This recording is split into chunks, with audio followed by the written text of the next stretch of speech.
SEO மாநாட்டை தலைமையேற்று நடத்தும் சீனாவுக்கு வாழ்த்து தெரிவித்துள்ள பிரதமர் நரேந்திர மோடி, இரு நாட்டு உறவுகளை முன்னோக்கி எடுத்துச் செல்ல இந்தியா உறுதி பூண்டுள்ளதாக தெரிவித்துள்ளார். அதனை பார்க்கலாம்.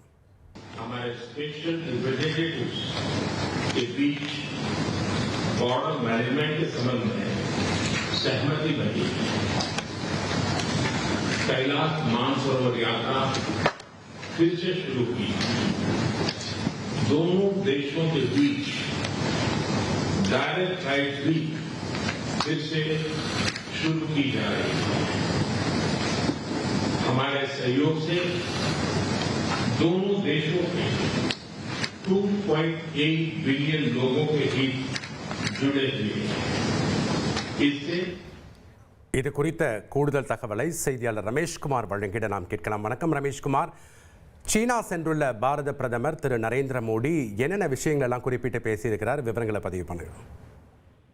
இந்தியா சீனா இடையிலான உறவு நேர்மறையான திசையை நோக்கி பயணிப்பதாகவும் இந்த உறவை அடுத்த கட்டத்திற்கு முன்னெடுத்து செல்ல தாங்கள் உறுதி பூண்டிருப்பதாகவும் பிரதமர் மோடி சீன அதிபரிடம் தெரிவித்திருக்கிறார்.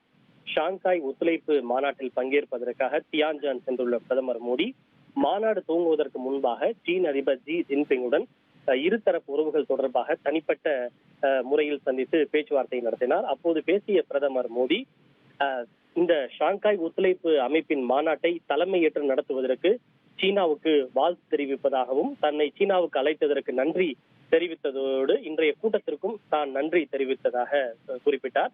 கடந்த ஆண்டு ரஷ்யாவின் கசான் நகரில் இரு நாடுகளின் தலைவர்களுக்கும் இடையில் நடைபெற்ற சந்தித்து அந்த ஆக்கப்பூர்வமாக அமைந்திருந்தது எனவும் அதன் பிறகு இந்த உறவு நேர்மறையான திசையை நோக்கி பயணிப்பதாக குறிப்பிட்டிருக்கிறார்.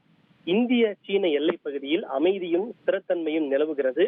இரு நாடுகள் இடையேயான எல்லை மேலாண்மை தொடர்பாக சிறப்பு பிரதிநிதிகளிடையே ஒரு ஒப்பந்தம் எட்டப்பட்டிருப்பதாகவும் பிரதமர் மோடி குறிப்பிட்டார்.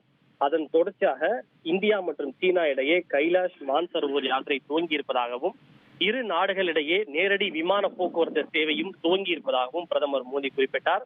இரு நாடுகளுக்கு இடையிலான ஒத்துழைப்புடன் சுமார் 2.8 பில்லியன் மக்களின் நலன்கள் இணைக்கப்பட்டிருப்பதாகவும் இது முழு மனித குலத்தின் நலனுக்கு வழிவகுக்கும் எனவும் பிரதமர் மோடி குறிப்பிட்டார்.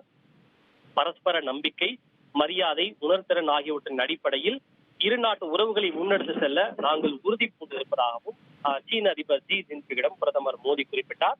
இரு நாடு தலைவர்களிடையேயான சந்திப்பு சுமார் 45 நிமிடங்கள் நீடித்தது குறிப்பிடத்தக்கது.